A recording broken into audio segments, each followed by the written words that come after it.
Meanwhile, today, the Israeli military is carrying out a series of airstrikes across southern Lebanon, targeting the Iranian-backed militant group Hezbollah. This is a proxy group which launched attacks on Israel shortly after the war began. Israel also began what it called limited and targeted ground operations in the region as well. This as the United Nations Human Rights Office alleges some of Israel's airstrikes may amount to war crimes. The strikes have killed at least 886 people in Lebanon and forced more than 1 million from their homes, according to Lebanese authorities. Maya Jabaly is joining us now. She's Reuters Lebanon bureau chief. Maya, thanks so much for taking the time. Israel has escalated these attacks on Hezbollah inside Lebanon with a so-called limited ground operation.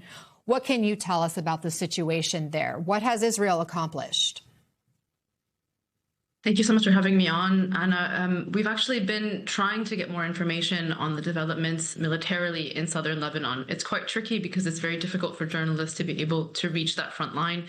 And so we're relying a lot on our security sources who can give us a sense of what's developing on the ground. And what we've heard, at least today, is that the Israeli troops have been able to push into some additional territory, some additional towns in southern Lebanon. All of those villages are essentially empty of their normal residents. And so they're fighting Hezbollah militants in this border strip between Lebanon and Israel. They have been able to make some advances, but there is some pretty fierce fighting. And what we're hearing from security sources as well is that the Israelis have learned their lessons from the 2024 conflict with Hezbollah. It was less than 18 months ago that they had a war with the same group. And they're now adapting their military strategy a little bit to be able to maybe avoid some of the mistakes that cost them some soldiers in the last conflict.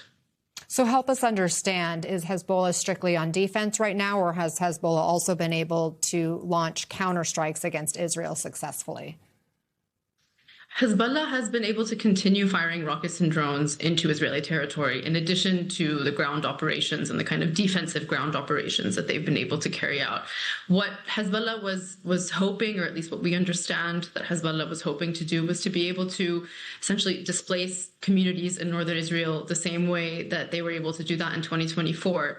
The Israeli government has been very adamant that they will not allow any displacement of civilians from northern Israel. And so they want to keep those communities in place and then take what they call forward defensive positions inside Lebanese territory. So essentially set up Israeli military checkpoints within Lebanese territory and push further north from there to essentially push back the threat that Hezbollah is posing. I mean, you talk about the displacement of people. It sounds like that has been massive inside Lebanon, with authorities reporting 1 million people driven from their homes. Lebanon's total population is around 6 million. So where are these people going and what conditions are they facing? And that 1 million includes 350,000 children. So imagine that's a third of those people are kids who are yet again out of school, yet again struggling to cope with the sound of explosions and the sound of Israeli airstrikes, and having, their routines, their ability to see their friends, their ability to feel safe. All of that has been completely disrupted yet again for them. Where they're staying is a great question. Lebanon has been able to get together hundreds of displacement shelters. Most of those are actually in public schools, and so those kids as well are out of school now, since their schools are being used to house displaced families. But only around 130,000 people are staying in those shelters, and the rest, as you can see on your screen, they're staying out in the streets.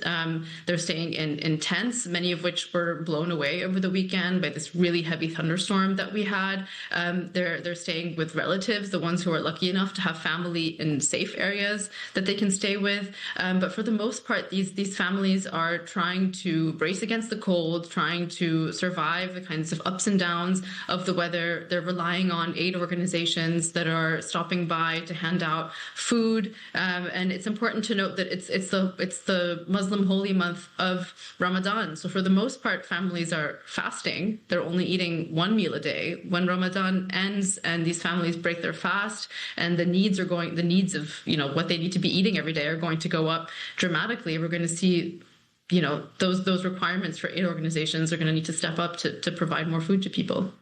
Maya Jabaly, thank you for your excellent reporting, giving us a look inside Lebanon. We appreciate it.